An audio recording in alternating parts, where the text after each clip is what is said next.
কোনো ব্যক্তির যদি পাহাড়ের সমানও ঋণ থাকে, এই দোয়া যদি আমল করে আল্লাহ পাক ওই ঋণও শোধ করে দিবেন ইনশাআল্লাহ। রিজিক তো বাড়বেই ইনশাআল্লাহ, আপনার যত ঋণ আছে ইনশাআল্লাহ আল্লাহ পাক শোধ করে দিবেন। বিশ্বাস করলেন না? এই দোয়া শিখাই দিচ্ছি, এই জন্য আমাকে হাদিয়া দেওয়া দরকার, স্পেশালি আমাকে এখন হাদিয়া দেওয়া দরকার। এটা গুরুত্বপূর্ণ দোয়া শিখাই দিচ্ছি। আর ঋণ কেমন জানেন? ওই যে এখন মানুষ ঋণ নিচ্ছে 1 কোটি টাকা ব্যাংক থেকে, 2 কোটি টাকা ব্যাংক থেকে, হ্যাঁ, কত বছর, 10 বছরের জন্য, 20 বছরের জন্য বাড়ি করছে, তাই না? তার ধারণা এমন যে সে মারা গেলে তার ঋণটা কেউ না কেউ শোধ করে দিবে, তাই তো?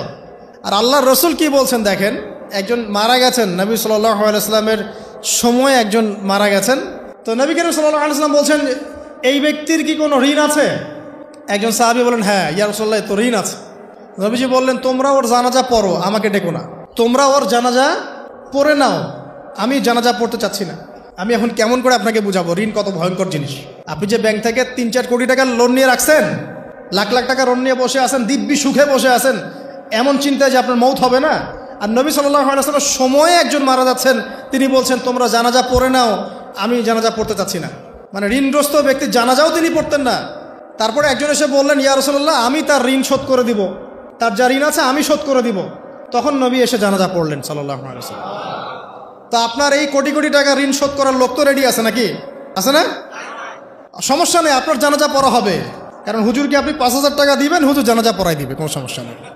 তারপরে আপনার মিলাদও হবে, আপনার একটা বড়সড় দোয়াও হবে ইনশাআল্লাহ।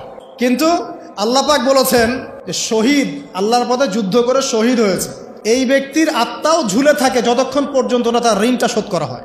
এবার বলেন আমি কি বুঝাবো আপনাকে? আর কিছু বলতে হবে? তো এখন সেই দোয়া শিখাচ্ছি আপনাদেরকে, যে দোয়া শিখলে আপনারা ঋণ থেকে বাঁচবেন ইনশাআল্লাহ। কত দিবেন বলেন? হ্যাঁ, এই তো, শুকরিয়া।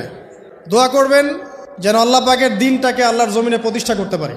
আমার সাথে বলেন, দোয়াটা হচ্ছে আল্লাহুম্মা ইকফিনি বিহালালিকা আন হারামিকা ওয়া আগনিনি বিফদলিকা আম্মান সিওয়াকা।